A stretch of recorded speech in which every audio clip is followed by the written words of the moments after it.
Hi అండి అందరికీ. Welcome back to our channel Dakshat. ముందుగా అందరికీ వినాయక చవితి శుభాకాంక్షలు.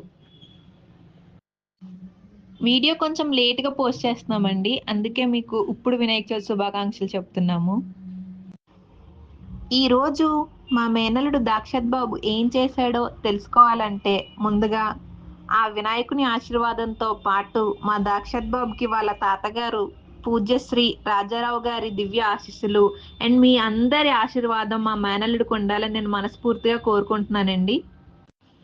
ఈరోజు వినాయక చవితి సందర్భంగా ఇంట్లో ఫుల్ బిజీగా ఉన్నారండి. ఎవరి పనుల్లో వాళ్ళు, ఎవరి వంటకాల్లో వాళ్ళు ఫుల్ వంటలు చేస్తున్నారు. వినాయకుడికి ఇష్టమైన కుడుములు, ఉండ్రాళ్ళు ఇంకా ఉంటాయి కదండి చాలా రకాలు. అవన్నీ ప్రిపేర్ చేస్తున్నారు ఇంట్లో వాళ్ళందరూ. అన్నయ్య వాళ్ళేమో వినాయకుని విగ్రహం కోసం అందరూ వినాయకునికి కావాల్సినవన్నీ తీసుకురావడానికి బయటికి వెళ్ళారండి. ఇకపోతే ఇంకా మిగిలుండేది ఎవరు? మేనత్త, మేనల్లుడు. ఇకపోతే మిగిలుండేది ఎవరు? నేను, మా దాక్షత్ బాబు. సో నేనేం చేశానంటే మార్నింగే లేచి రెడీ అయిపోయి మా దాక్షత్ బాబుని కూడా రెడీ చేస్తున్నానండి. నేను వీడిని రెడీ చేసి నువ్వు ఆడుకో అని చెప్పి వాడికి ఒక పెయింట్ బ్రష్ ఇచ్చి నేను అమ్మ వాళ్ళకి వంటల్లో హెల్ప్ చేద్దామని వెళ్ళాను. ఒక 1 అవర్ అయిందండి వినాయకుడు వంటకాలు ఆ స్పెషల్స్ అన్నీ రెడీ చేసేసరికి. ఇంతలో మా ఊరి లోకల్ టెలివిజన్లో ఉంటుంది కదండి, దాని నుంచి మాకు గిఫ్ట్ విన్ అయ్యారు ఒక ప్రోగ్రాంలో అని కాల్ వచ్చింది. వాళ్ళు ఏం చేశారు, మేము ఆఫ్టర్నూన్ వస్తామని చెప్పారు. సో ఇంక ఇంట్లో అందరూ ఫుల్ హడావిడిగా ఉన్నారు. ఏం చెయ్యాలి, వాళ్ళు వచ్చినప్పుడు వాళ్ళకి మర్యాదలు ఎలా చెయ్యాలి అంటే ఆ మాత్రం మర్యాదలు ఉంటాయి కదండి ఎవరన్నా ఇంటికి వస్తున్నారంటే. సో హడావిడిగా ఉంది.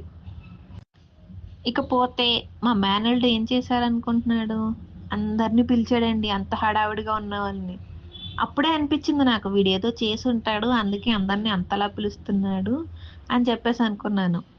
ఇంతకీ వాడు ఏం చేశాడు అనుకుంటున్నారు? చూడండి, మీరు షాక్ అవుతాడు వాడు ఏం చేశాడో చూస్తే.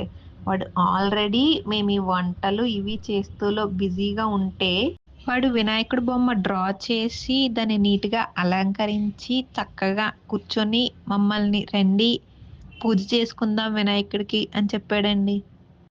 ఒకసారి మీరు కూడా చూడండి ఎంత చక్కగా చేశాడండి. ఈ మధ్య మా మేనలు దాక్షత్ చేసే అల్లరికి అడ్డు అదుపు లేకుండా పోయిందండి. ఎంతన్నా ఇంత చిన్న వయసులోనే కదండి వాళ్ళు అల్లరి చేసినా ఏం చేసినా. వీడి స్టైల్స్ మరీ ఎక్కువైపోతున్నాయండి బాబు ఈ మధ్యన. ఇదివరకు కొంచెం మామూలుగా ఉండేవాడు కానీ ఈ మధ్యన ప్రతి దానికి వంకలు పేర్లు పెట్టడం స్టార్ట్ చేశాడండి. ఈ స్టోరీ విని మీరు నవ్వుకుంటున్నారు కదండి. ఈ వీడియో మీకు నచ్చిందనే అనుకుంటున్నానండి. ఇలాంటి మరిన్ని వీడియోస్ మా దాక్షత్ బాబు చేసే అల్లరిని చూడాలి అనుకుంటే మా ఛానల్ని సబ్స్క్రైబ్ చేసుకోండి. అలానే ఆ చేత్తో ఒక లైక్ చిన్న కమెంట్ పెట్టండి. Thank you.